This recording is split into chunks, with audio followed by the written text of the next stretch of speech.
Professeur Didier Raoult, au vu des dernières données, où pensez-vous que nous en sommes sur le plan de l'épidémie et que pensez-vous donc du confinement, du déconfinement qui se rapproche? Écoutez, on suit avec énormément de tests l'épidémie.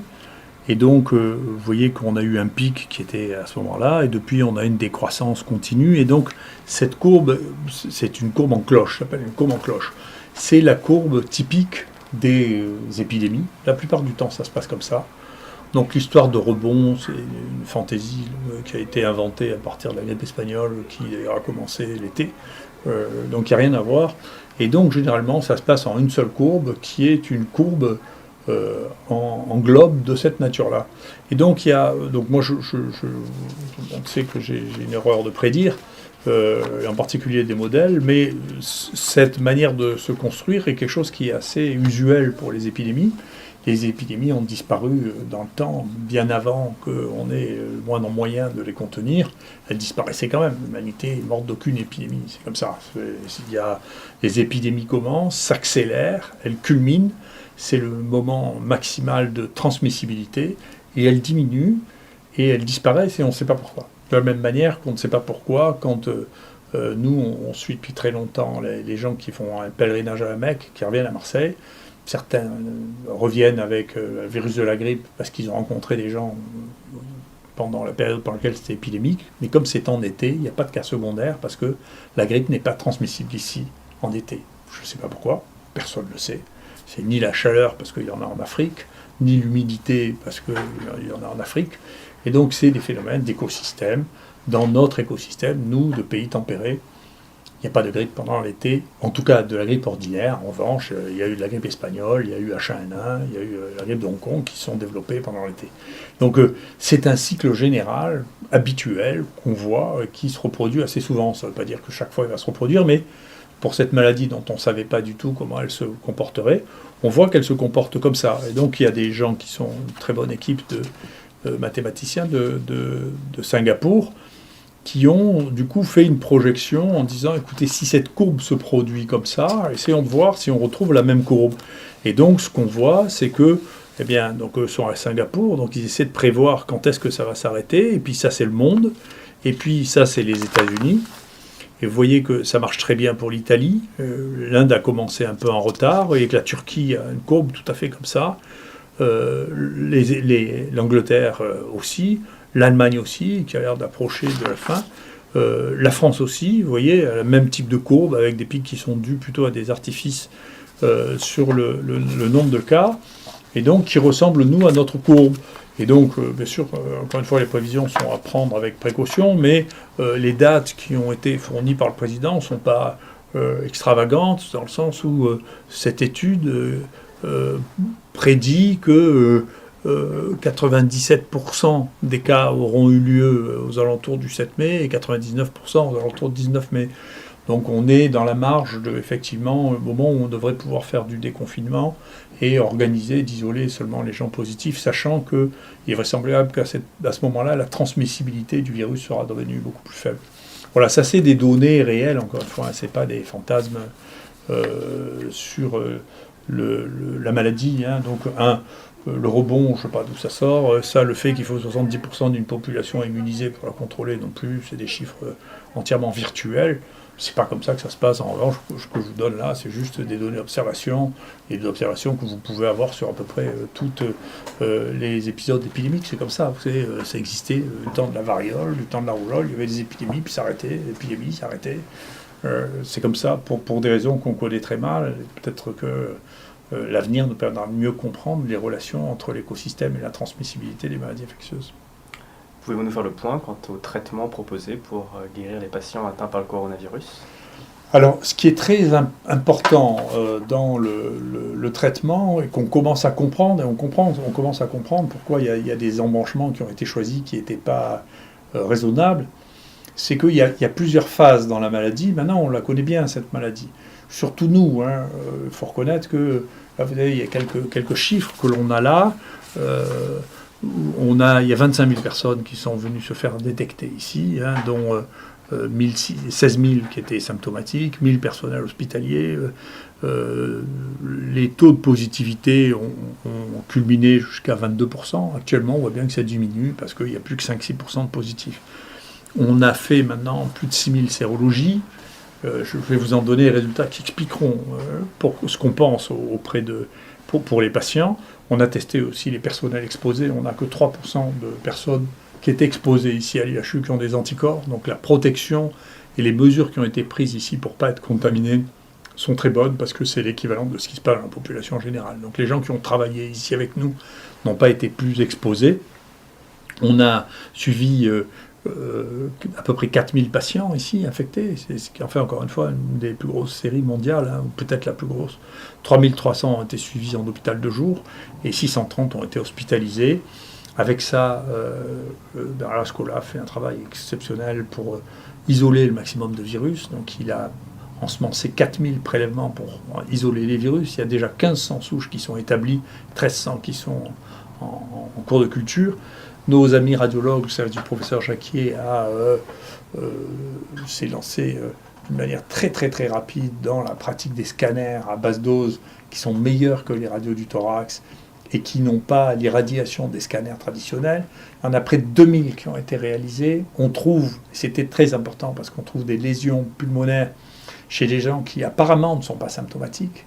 Donc dans cette période où on a le virus et on dit vous n'êtes pas symptomatique, si vous faites des scans low dose, on trouve dans plus de la moitié des cas qu'il y a des lésions pulmonaires. Les Chinois avaient trouvé ça, nous on l'a confirmé. Et puis bien sûr, sur le plan des électrocardiogrammes, je vous parlerai du risque de l'hydroxychloroquine, mais on a fait 7500 électrocardiogrammes ici qui ont été regardés et validés par nos amis du service du professeur de Haro, qui est un professeur de cardiologie, spécialiste du rythme cardiaque. Avec ces virus, on a séquencé 434 génomes, je crois que ça fait le double de tout ce qui a été réalisé en France par ailleurs. Il y en a 309 qui sont analysés pour montrer ce qu'il existe de spécifique. Et puis pour les médicaments, on a fait à peu près 1400 dosages d'hydroxychloroquine et 500 d'azithromycine pour, bien entendu, évaluer la concentration des médicaments, comprendre de temps en temps pourquoi il y avait des échecs, et puis surtout éviter qu'il y ait des problèmes de surdosage, bien sûr, parce qu'il faut être attentif. Donc ça nous amène à maintenant réfléchir sur le traitement. Maintenant qu'on sait ça, et en particulier nous, cette expérience considérable que nous avons avec une base de données de 3500 personnes, il y a plusieurs stades à la maladie. Il y a une première période que nous, on a l'habitude d'appeler la période d'incubation, qui est entre le moment où le patient est en contact, attrape le virus, et le moment où il est symptomatique. Dans cette période-là, la seule chose qui est, c'est le virus. Et on l'a vu, y compris, les gens parfois ne se rendent même pas compte qu'ils ont le virus. Parfois, quand on les réinterroge, en particulier les jeunes, ils disent « Ah oui, mais quand même, j'ai eu un moment, si on leur pose la question, où je ne sentais plus les odeurs. » Et ça, c'est un très bon signe, parce que parfois, c'est le seul signe chez les jeunes. Ils ne sentent plus les odeurs. Mais si on fait des scanners, à ce moment-là, on risque de trouver des lésions. Donc ça, c'est la première période. Et puis ensuite, il y a la période clinique, dans laquelle les gens sont malades. Tous ont de la fièvre, c'est les manifestations les plus habituelles. Là encore, c'est le virus qui est la cible, à ce stade-là. Mais il faut les traiter relativement tôt. On savait ça pour la grippe, par exemple. On sait que le Tamiflu, ça marche pendant le premier et deuxième jour de grippe, puis ensuite, ça ne marche plus. Donc, on sait ça. On sait que pour les infections virales, c'est au début qu'il faut traiter, parce qu'ensuite, la réponse que nous avons contre les virus peut être tellement forte que la question n'est plus le virus, mais la réponse. Et au fur et à mesure que les choses se dégradent, eh bien, il n'y a plus de corrélation entre le nombre de virus, ce que nous on appelle la charge virale, et la sévérité. Et au contraire, à la fin, il n'y a plus de virus. Dans les gens qui sont près de mourir ou qui sont en réanimation, il y a très peu ou plus de virus. Donc il y a une vraie évolution de la maladie, qui est d'abord une maladie virale, ensuite qui devient une maladie où il y a à la fois les virus et la réponse immunitaire, et ensuite c'est plus que la réponse immunitaire qui est un problème. Et puis ultérieurement, même quand ils sont guéris, on a l'impression qu'ils sont guéris, et là, il y a un autre risque encore, qui est celui de fibrose pulmonaire plus tardive, qui fait que les poumons ne marchent plus du tout, alors que on pensait les patients guéris. Et donc, à chaque phase correspond une phase thérapeutique. Donc, pour pouvoir traiter les gens au début, moi je crois, j'ai toujours dit qu'il fallait traiter les gens au début, les détecter, les traiter. Il faut donner des médicaments qui ont une efficacité antivirale et qui ne soient pas toxiques, parce que il y a beaucoup de gens qui sont infectés, et la proportion de ceux qui meurent est très faible. Donc il y aura une mortalité à la fin qui sera de 1 ou 2%, si on prend toute la population des gens malades. Et donc on ne peut pas donner des médicaments toxiques dans une population qui a un risque. Le risque est trop important par rapport aux bénéfices attendus.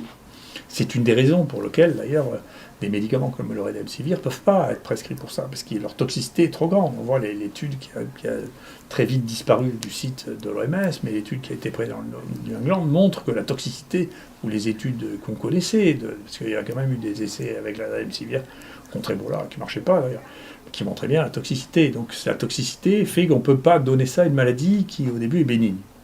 Donc il n'y a pas de place pour ça. On peut donner des médicaments qui sont anodins par ailleurs. Donc c'est la raison pour laquelle les Chinois aussi, quand ils ont commencé à voir... Écoutez, il y a la première étude qui a été publiée de toutes sur la sensibilité du virus, et les Chinois disaient, il y a d'un côté il y a la chloroquine, de l'autre côté la Remdesivir, on va prendre la chloroquine parce que c'est pas toxique, que c'est pas cher et que c'est disponible. Ce qui était un choix qui était raisonnable si on pensait qu'il fallait traiter les gens au début. D'accord ? Donc ensuite, les choses s'aggravent, quand elles s'aggravent, et là, c'est la réponse immunitaire qui devient importante, et il n'y a plus de virus. Et donc c'est là non plus, il n'y a pas besoin de Remdesivir, il n'y a pas besoin d'antiviraux à ce stade-là, puisque les antiviraux ne marchent plus, il n'y a plus de virus. Le problème, c'est la réponse immunitaire à ce stade-là. Donc il reste une place, probablement, pour l'hydroxychloroquine, qui est un modulateur de l'immunité. C'est comme ça qu'il a été utilisé.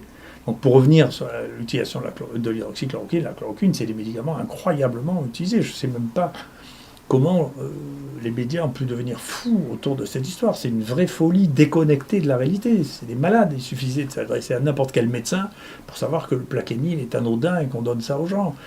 Il s'est vendu en 2019, avant la crise, 1,2 million de boîtes de Plaquenil, ce qui veut dire 36 millions de comprimés de Plaquenil. Personne ne parlait d'accident cardiaque ni de rien, d'où 36 millions. Et d'un coup, il y a des gens qui découvrent que c'est un produit toxique, que c'est épouvantable. Mais c'est complètement délirant. C'est la Bible de médecine. Pour les gens modernes, c'est sur Internet et c'est up-to-date qu'on a sur un abonnement, et donc auquel il y a plus grands spécialistes mondiaux. Si vous regardez un torsade de pointe, c'est même pas mentionné les antimalariques. Donc c'est bien possible qu'il y en ait eu quelques-unes. Cela étant, ça représente une importance médicale telle que c'était même pas dans les livres. Et d'un coup, ça devient un truc qui arrive tous les jours. Donc les gens sont devenus fous. Après, tous les arrêts cardiaques, il y a une étude qui vient de montrer 900 000 personnes, les arthrites rhumatoïdes, traitées par le Plaquenil, comparé à un groupe témoin de 350 000 personnes, il n'y a aucun accident cardiaque connu. Donc tout ça, c'est disponible pour les gens qui regardent un peu les données, la littérature, les encyclopédies. Donc comment cette folie-là a pris le monde est quelque chose qui est mystérieux. C'est très étonnant. Toujours est-il que la chloroquine ou l'hydroxychloroquine, il faut faire attention là aussi. Si on en prend à des doses suffisantes, on peut se suicider. Mais c'est pas parce qu'il y a des gens qui donnent des doses extravagantes de ce médicament que le médicament qui a été prescrit depuis des années à des gens qui ont des polyarthrites rhumatoïdes ou un lupus, c'est un médicament qui brutalement a tourné en 2020 et est devenu un médicament toxique. Tout ça n'est pas sérieux. Ça n'est pas raisonnable. Voilà. Donc il faut revenir à la raison, c'est un médicament qu'on peut utiliser à condition de respecter les doses. Quant à l'azithromycine, c'est le médicament qui a été le plus prescrit dans toutes les infections respiratoires, y compris celles qui sont virales d'ailleurs, parce qu'il y a souvent des surinfections bactériennes, mais il se trouve que, par chance, ce médicament est particulièrement efficace en association avec l'hydroxychloroquine. Donc nous, maintenant, on a traité plus de 3000 personnes avec ça, donc les choses se passent très bien, on n'a pas d'accident médicamenteux. Et donc, cette folie-là, sur l'hydroxychloroquine, résulte probablement, effectivement, du fait qu'il y avait un aiguillage au départ entre chloroquine ou Remdesivir, qui étaient les deux choses proposées par les Chinois. Et puis ensuite, les Chinois ont dit, écoutez, nous, on fait une communication préliminaire en disant, on a déjà traité une centaine de personnes et ça donne un effet positif. Et pour moi, toutes ces choses étaient assez simples. Donc comment ça a pris une ampleur pareille, qui est de dire, écoutez, on a des gens qui sont malades, il faut les détecter, il faut faire une PCR pour les détecter, et puis il faut leur donner le truc qui semble marcher chez les gens qui sont les seuls au monde à avoir une expérience. Et puis voilà, on va voir ce que c'est. Nous, on a rajouté l'azithromycine parce que l'azithromycine marchait sur d'autres virus ARN et que l'azithromycine est le traitement recommandé dans la pneumopathie. Et puis voilà, il se trouve que ça a eu un effet tout à fait remarquable. Donc on continue comme ça, comme beaucoup de gens d'ailleurs, et encore une fois, beaucoup de médecins dans le monde ont utilisé ça, plus de la moitié qui ont été confrontés à ce problème ont utilisé ça. Donc si vous voulez, je crois qu'au bout d'un moment, il faut revenir, il faut que la raison reprenne ses droits, là, et que on arrête de considérer que le médicament qui a été découvert il y a 80 ans et qui est utilisé depuis est devenu toxique en 2020. C'est quelque chose qui laisse vraiment avec des doses pareilles. Moi, je ne peux pas imaginer qu'à dessus les gens ont mangé 36 millions de comprimés rien qu'en ville, parce que je ne parle pas à l'hôpital, rien qu'en ville est devenu brutalement un truc mortel. Enfin, c'est une histoire. On ne sait pas comment c'est possible que des bruits comme ça se répandent. C'est quoi? Les gens ne lisent pas, ils ne demandent pas. Il suffit de demander à votre médecin généraliste est-ce que vous avez déjà prescrit le Plaquenil, mais tout le monde a déjà prescrit le Plaquenil. Ça n'existe pas. Alors, c'est des gens qui n'ont jamais pratiqué, je ne sais pas, ou des gens qui n'ont plus fait de médecine depuis 30 ans, ils ont oublié ce que c'était. Mais c'est pas possible. C'est juste un truc invraisemblable. C'est pas possible. Et donc, je ne sais pas comment on arrive à écrire des choses aussi spectaculaires. C'est incroyable. Après, les gens oublient une chose, c'est que, et en particulier cette maladie, donne des atteintes du cœur, qu'on appelle nous des myocardites. Et que donc, il y a des myocardites qui sont des myocardites mortels. Donc, bien sûr, que vous preniez un traitement ou vous ne preniez pas un traitement. Il y a des gens qui ont des myocardites qu'il faut surveiller parce qu'ils risquent de faire des troubles du rythme et puis en mourir. Puis d'autre part, on vit dans une époque où il faut avoir le maximum de sécurité. Et donc, c'est légitime de regarder les choses qui sont associées éventuellement avec des torsades de pointe, c'est-à-dire le potassium bas, c'est-à-dire d'autres comédicaments, la longueur du électrocardiogramme, et tout ça sont des choses que l'on peut faire, et puis si on fait ça, on n'a aucun ennui. Donc tout ça est très simple, il ne justifie pas qu'on se mette dans des états pareils. Quel est le rôle des médecins aujourd'hui dans la crise? Alors moi j'ai trouvé, si vous voulez, que d'abord les médecins réagissent très bien. Je pense que la plupart des médecins, d'ailleurs, moi je pense que je suis en phase avec la plupart des praticiens qui voient les malades et qui disent écoutez, il faut faire quelque chose. Beaucoup de gens qui réagissent comme ça en disant écoutez, les pneumonies, de manière on a l'habitude, on leur donne de l'azithromycine, on leur donne le macrolide parce que les pnéumopathies on les traite comme ça. Donc l'idée que on peut laisser les gens jusqu'à ce qu'ils aient une insuffisance respiratoire sans rien leur donner, c'est une idée. La médecine n'a jamais fait ça de toute l'histoire de la médecine. On soigne les gens, on leur donne quelque chose. Au moins déjà pour les rassurer, pour dire qu'on s'occupe d'eux. On ne peut pas dire les gens sont malades, on les laisse dans un lit jusqu'à ce qu'ils n'arrivent plus à respirer, et là ils vont à l'hôpital. Enfin, je sais pas, c'est contre toute la pratique médicale depuis Hippocrate, donc on ne peut pas faire ça, on ne peut pas valider ça, c'est pas possible. Et donc les médecins en partie qui le font, et moi j'ai été très frappé parce que on a une analyse par la CNAM de la prescription de l'azithromycine et de l'hydroxychloroquine. Il ne faut pas croire que c'est une histoire de bataille entre les Parisiens et les Marseillais, hein, parce que ceux qui en consomment le plus, c'est les Parisiens. Donc, c'est peut-être les médias parisiens qui sont ça, mais les médecins parisiens, les malades parisiens, ils ne sont pas plus fous que les autres. Hein. S'il y a des médicaments, ils veulent les médicaments. Hein. Donc c'est une histoire de médias, je ne sais pas quoi, parisienne, mais c'est pas du tout les Parisiens. Les Parisiens, c'est des humains normaux. Quand ils sont malades, ils veulent qu'on les traite. Et les médecins, c'est les médecins normaux. Quand leurs malades sont malades, ils veulent les traiter. Enfin, c'est des humains. Enfin, c'est pas des extraterrestres, c'est pas bien quand même. Et enfin, je crois pas. Et enfin, il s'est passé une chose qui est tout à fait remarquable, absolument extraordinaire, c'est la qualité des soins en réanimation. Je ne sais pas comment c'est ailleurs, mais je sais à Marseille c'est comme ça. À Paris, mes amis me disent la même chose. Quand il y a ces formes de détresse respiratoire, en général, la mortalité est supérieure à 20-25%. Qu'on voit dans les séries américaines, c'est des mortalités absolument considérables, 25%. Et ici, les collègues, les amis avec qui on travaille nous disent non, on a une mortalité beaucoup plus basse, 9-10%. J'ai téléphoné à un collègue à Paris qui m'a dit on voit la même chose, 9-10%. Mais parce qu'ils ont un réseau de tous les réanimateurs entre eux, où ils s'échangent les informations qu'ils ont au fur et à mesure, qui ne sont pas encore publiées, en particulier sur la coagulation, c'est-à-dire qu'il y a de gros troubles de la coagulation, ils ont changé leur thérapeutique, ils ont adapté à cette maladie en donnant des anticoagulants le plus tôt possible, pour éviter les embolies pulmonaires, qui sont une des causes de mort brutale. Ils ont aussi utilisé, hors protocole, des des médicaments qui permettent de contrôler la réponse immunitaire. Maintenant, les protocoles vont être passés. Enfin, là aussi, il y a des utilisations, il faut sauver les gens. Donc, cette réponse immunitaire qui est devenue folle, il faut la contrôler. Il y a des médicaments pour ça. Donc, pour aider au contrôle de cette folie immunitaire, il faut utiliser ces médicaments, même s'il n'y a pas d'effet de trucs randomisés, parce qu'il est question de sauver la vie des gens dans une situation qui est compassionnelle. C'est ce qu'on appelle de la thérapeutique compassionnelle. Donc il faut se servir de ces outils-là sur les thérapeutiques compassionnelles, c'est-à-dire que quand on a des situations aussi graves, il faut utiliser tout ce que l'on peut utiliser pour sauver les gens. Donc tout ça, cette approche-là, et la qualité de la réanimation française qui a eu une réaction incroyable, parce que les réanimations ont été débordées, il y a eu des réanimations qui ont été installées dans des conditions qui sont quasiment des conditions de guerre. Le résultat de ça est tout à fait exceptionnel. On aurait pu avoir, honnêtement, 30% de morts en plus s'il n'y avait pas eu la qualité de cette réanimation et la qualité de la prise en charge. Et donc ça, je pense que c'est très bien. Et que beaucoup de gens ont été sauvés parce que la qualité de la réanimation, quand on était à ce stade-là, a été extraordinaire, qui n'était plus un stade virologique. Voilà. Et puis enfin, la dernière phase, après la réanimation, qu'est-ce qu'on va faire de ça? Il y a des vraies questions à organiser et à réfléchir pour savoir comment détecter avec nos collègues spécialistes, cette fois-là, de pneumologie. C'est plus nous qui allons les gens qui s'occupent des infections qui vont s'occuper de ça. Comment on détecte les fibroses pulmonaires qui vont arriver plutôt dans les gens qui ont eu cette rage épouvantable, inflammatoire dans les réanimations, peut-être dans d'autres, qu'il faudra probablement surveiller, qui posent une véritable question à l'avenir.